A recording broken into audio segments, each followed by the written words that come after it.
미국 시장의 흐름 속에서 국내 시장에 대한 투자 전략을 자세하게 연결해 보겠습니다. 연결고리, 오늘은 교보증권 윤여민 FP 자리하셨습니다. 어서 오세요. 네, 안녕하십니까? 네. 자, 첫 번째 연결고리 주제부터 보겠습니다. 보여주시죠. 마이크론 테크놀로지, 삼성전자와 SK 하이닉스하고 연결된 종목이죠. 버닝 서프라이즈와 강력한 메모리 사이클을 전망한다. 어쨌든 우리 증시 입장에서는 좋은 내용이 아닌가 싶은데 자세한 내용 전해주세요. 일단 최근에 마이크론 테크놀로지가 이제 호실적을 좀 발표를 하지 않았습니까? 그랬습니다. 그러면서 이제 예. 다시 한번 이 반도체 관련된 부분에서 좀 집중이 됐었고, 사실 이 종목이 상당히 무거운 종목인데 네. 그날 거의 뭐 한 10% 이상 이제 급상승을 했고, 진짜 그쵸? 급등인 거죠. 네. 네. 그러면서 이제 우리가 뭐 항상 주목하는 게 영업이익은 한 26억, 한 3천만 달러를 좀 기록을 하면서 네. 전년 동기 대비 뭐 200% 이상 증가한 모습을 보여줬죠. 대단합니다. 네. 저 큰 기업이. 그래서 그 사실 한 4, 5개월 전에 네. 이제 미국의 대형 투자 은행이 음, 윈터 이즈 커밍 했다가 맞아요. 그리고 4개월 만에 쫙 바꾸고 겨울이 빨리 가버렸죠. 네, 많이 가버렸죠. 네. 사실은 어떻게 보면 이제 자주 섞인 얘기가 있지만 사실은 이제 개인 투자자를 대상으로 얘기를 한 것도 아니었고, 그렇죠. 예, 네. 기관 투자부터 시작해서 어떤 산업에 대한 진단을 한 건데 그게 너무 이제 시장에서 민감하게 받아들인 게 아닌가라는 뭐 얘기도 있었을 것 같은데, 네. 사실은 지금 이 마이크론 테크놀로지 같은 경우도 인텔과 함께 어떻게 보면 미국의 어떻게 보면 이제 반도체 기업으로서 좀 자리를 매김하고 있는데, 사실은 지금 이제 바이든 대통령의 정책으로 인해서 지금 미국 투자를 확실히 좀 진행을 하고 있어요. 반도체 쪽에서요? 예, 이 회사 같은 경우도 예. 10년 동안 이제 1,500억 달러, 그러니까 우리나라 돈으로 176조를 반도체 시설에 투자를 하겠다 약속을 했습니다. 그랬군요. 그러니까 뭐 1년 동안 1년에 17조씩 한 10년을 하겠다는 건데, 사실 인텔이 지금 950억 달러니까 111조. 네. 그러니까 이 회사가 좀 더 큰 거죠. 그러니까 거의 두 회사만 해도 한 8, 90조를 지금 투자를 하는 겁니다. 크네요. 예, 규모가 그러니까, 커요. 예. 네, 그러니까 뭐 이제 뭐 세제 혜택이라든지 여러 가지를 요구를 당연히 하겠죠. 그만큼 이제 그쵸. 투자를 해야 되니까. 네. 다만 이제 이러한 부분이 결국은 이제 반도체의 어떤 사이클을 다시 한번 이제 불러올 수 있는 계기가 되지 않을까 좀 생각을 하고 있고, 네.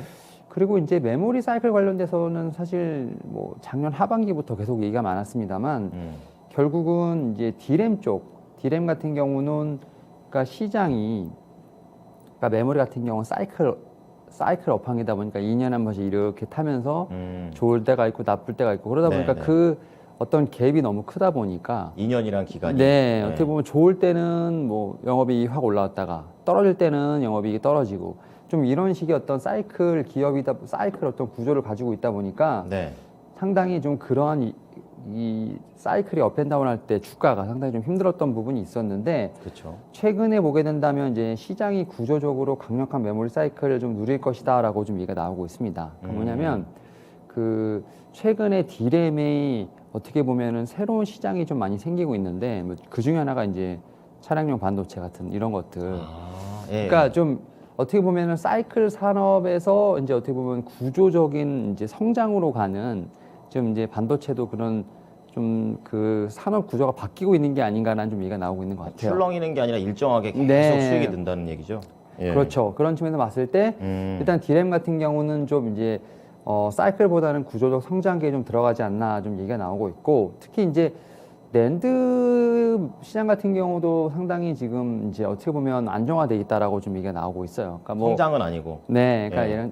이런 측면에서 봤을 때 뭐 데이터 센터부터 시작해서 여러 가지 네네. 좀 그런 수요들이 지금 나올 것으로 보이고 있기 때문에 랜드 쪽에서는 이제는 좀 수익성이 좀 향상되는, 예. 마이크로 테크놀로지 입장에서 좀 그런 느낌이 아닌가 좀 생각을 하고, 사실 이것 때문에 사실 이제 우리나라 이제 반도체 업체도 상당히 좀 이제 다시 한번 봐야 되는 그렇군요. 어떤 그런 좀 계기가 마련됐는데, 결국은 이제 투자, 네. 그 다음에 구조적인 성장, 그리고 이제 어떤 그 코로나19 때 상당히 좀 어떻게 보면 좀 많이 수요가 일어났던 PC 쪽, 네. 그 다음에 뭐 모바일 쪽, 이런 쪽이 위드 코로나가 사실 어떻게 보면 약간 진행이 늦어지면서 예. 여전히 성장세가 그냥 계속 수요가 이어진다는 점에서 봤을 때는 아무래도 반도체 업체 같은 경우는 올해도 약간 그러한 좀 성장 사이클을 좀 타지 않을까라고 좀 생각을 하고 있습니다. 그럼 궁금한 게 지금 말씀해 주신 건 마이크론 테크놀로지니까 메모리 반도체잖아요. 네네. 그러면 비메모리보다 지금은 메모리 반도체가 조금 더 분위기가 더 좋아졌다. 그래서 그쪽에 투자하는 게 더 유리합니까? 그러니까 지금 말씀하셨던 것처럼 네네. 이제 제가 이제 메모리 특히 이제 그 D램이랑 낸드를 좀 말씀을 드렸는데 사실 이제 마이크론 테크놀로지 같은 경우는 이제 완벽한 메모리 업체다 보니까 예, 예. 그러니까 삼성전자랑 SK하이닉스를 놓고 보면 사실은 SK하이닉스에 좀 더 가까운 그렇죠. 네. 전업을까 하니까. 삼성전자는 사실 네. 많이 하고 있는데 이제 약간 그 종목마다 예. 그런 건 다른 것 같아요. 지금 말씀하셨던 것처럼 메모리 사이클은 좀 상당히 강력하게 올 것 같은데 네. SK하이닉스는 그게 어떻게 보면 주가의 원동력이지만 삼성전자 같은 경우는 메모리 강력한 건 알겠어. 네.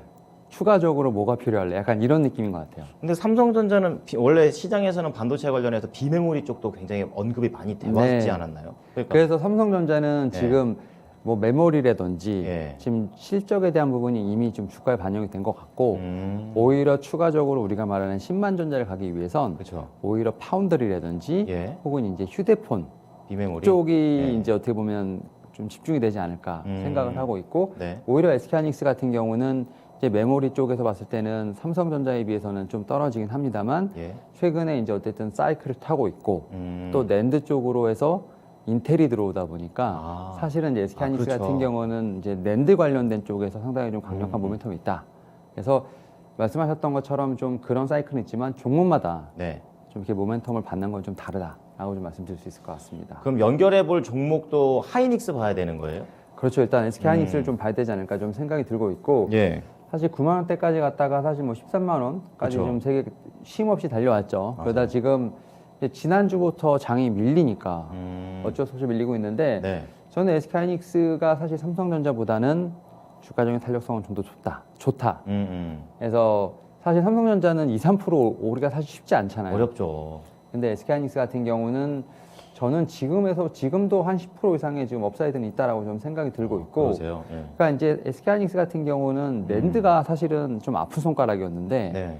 올해부터 약간 좀 그게 100조로 변모할 것으로 보이고 있기 때문에 그렇군요. 거기서 좀 더 모멘텀을 확실히 받을 수 있지 않을까 좀 생각하고 있고 네. 사실 뭐 SK하이닉스랑 좀 약간 연관되어 있는 기업 중에 하나가 이제 장비 쪽에 저는 예. 유진테크를 좀 보고 있는데 그렇군요. 유진테크가 이제 뭐 D램 쪽부터 시작해서 비메모리랑 낸드까지 지금 장비의 라인업을 다 갖췄습니다. 그래서 뭐 메모리 사이클, 뭐 비메모리 사이클 다 이제 탈 수 있을 정도로 오기만 해봐. 예, 라인업을 다 이제 어떻게 보면 어허. 좀 갖췄기 때문에 네네. 그리고 이제 뭐 아시겠지만 지금 반도체는 실적들이 다 어마어마해요. 엄청나죠. 엄청나죠. 근데 예. 이제 뭐 우리가 흔히 얘기하는 사이클 구조 때문에 좀 미리 선반영되고 또 미래의 우려를 그렇죠. 갖다 쓰고 예. 이러다 보니까 그렇지 실제에 관해서는 저는 충분히 우려할 만한 사항은 아니다. 그래서 오히려 못 사셨던 분들 그렇죠.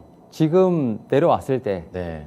담아보는 전략 유효하지 않을까 생각하면서 SK하이닉스, 유진테크 좀 말씀을 드려보도록 하겠습니다. 그러게요. 오히려 사이클이 있었을 때 차라리 내려갔을 때 사면 되는데 이제 구조적으로 이렇게 올라가게 되면은 지금만 사면 안 된다라는 그런 얘기가 되겠네요. 네. 네. 자, 첫 번째 연결고리 반도체와 관련해서 좀 알아봤습니다. 자, 두 번째 이슈 체크해 보겠습니다. 보여주십시오. 아, 이 종목은 처음 갖고 나오신 것 같습니다. 엑센추어. 우수한 퀄리티, 펀더멘털, 그리고 ROIC. 이건 뭘까요? 투자 매력에 대한 상승이 된다.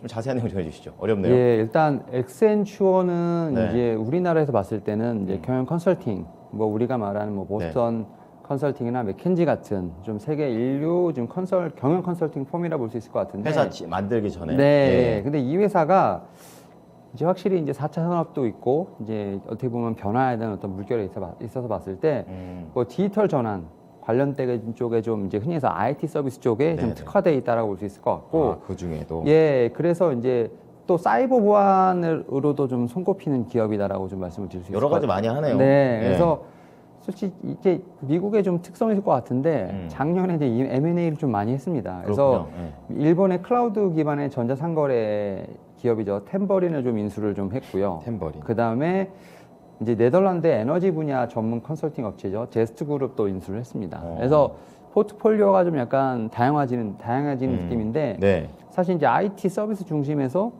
신재생 에너지까지, 그러니까 이제 컨설팅할 수 있는 분야가 넓어지는 거죠. 그렇죠. 네, 네. 그런 측면에서 봤을 때 좀 포트폴리오가 다변화되고 여러 가지 산업군을 좀 건드릴 수 있다는 점에서 봤을 때 네. 좀 미래 성장 동력을 확보하지 않았나 좀 생각이 들고 있고 사실 이제 이런 회사들 같은 경우는 어떤 느낌이냐면 배당도 잘 줘요. 그리고 그렇군요. 꾸준히 성장하고 있고, 네. 그러니까 좀 약간 저축식으로 좀 이제 약간 포트를 구성할 네, 때 이런 좀 그렇군요. 안정되어 있는 포트를 뭐 우리가 흔히 말하는 좀 가치주의에 가깝다라고 볼 수 있을 것 같고, 네. 다만 이제 이 회사 같은 경우는 이제 말씀드렸던 것처럼 사실 뭐 퀄리티 좋고 펀더멘털도 좋은데 이제 투자 대비했을 때 이제 수익률이 좋다. 그래서 ROIC라고 하거든요. 투자 대비 수익률이 좋다. 예. 근데 이제 그런. 문제는 사실은 지금 최근에 보게 되면 너무 많이 이제 고점에서 오다 보니까 좀 차익실현 매물이 나오고 있는데 네. 사실은 그럼에도 불구하고 여전히 업사이드가 더 있다라고 좀 얘기는 나오고 있는 것 같아요. 그래요? 그러니까 단기적인 고점을 만들어서 다시 한번 좀 차익 실현이 나오긴 했습니다만 여전히 동종업계 대비했을 때 지금 뭐 수익률이 좋다라고 봤을 때 좀 더 이제 내려왔을 때 다시 한번 좀 담아보는 전략도 유효하지 않을까 좀 말씀을 드려보도록 하겠습니다. 그러니까 이 엑센추어라는 회사는 어쨌든 회사를 설립하기 전에 이 회사를 지어서 내가 이 돈을 벌 수 있냐 없냐 이런 거 좀 따질 때 도움을 주는 그런 기업인데 그럼 관련해서 국내에서도 이런 컨설팅 기업 측으로 좀 연결을 해야 되는 겁니까? 아니면 하는 게 맞네요. 이 그러니까 회사도. 지금 이제 IT 서비스 쪽으로 이제 보게 되면 저는 이제 롯데정보통신이 좀 떠오른다는 말씀드릴 수 있을 IT 것 같아요. 쪽으로? 예. 삼성 SDS는 좀 약간 무거운 것 같고, 근데 이제 그 롯데정보통신이 그러니까 이제 IT 서비스를 제가 이거 말씀드리는 게 뭐냐면 네.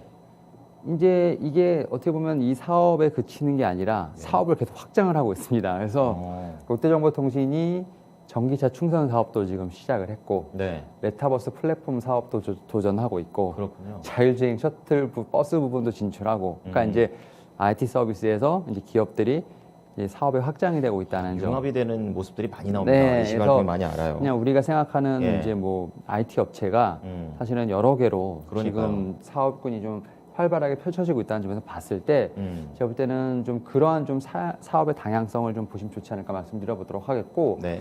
또 데이터 쪽과 관련돼서는 이제 가장 최근에 많이 언급됐었던 게 쿠콘. 이제 마이데이터 관련돼서 그래서 그렇죠. 뭐 이제 핀테크 쪽으로도 시작해서 이제 금융, 공공기관 등 이제 500여 기관의 이제 기관의 데이터를 좀 수입할 수 있는 국내 유일 기관이기 때문에 네. 이런 측면에서 봤을 때 결국 데이터의 흐름, 그다음에 산업의 어떤 확장성 이런 측면에서 봤을 때 롯데정보통신, 쿠콘을 좀 같이 보시는 게 어떨까 말씀을 드려보도록 하겠습니다. 네, 저희 항상 이 시간 동안에 융합되는 뭔가 그런 네. 흐름들을 많이 보는 것 같습니다. 엑센추어 잘 참고하겠습니다. 고맙습니다. 네, 감사합니다. 네, 지금까지 교보증권 윤여민 FP와 함께한 연결고리였습니다.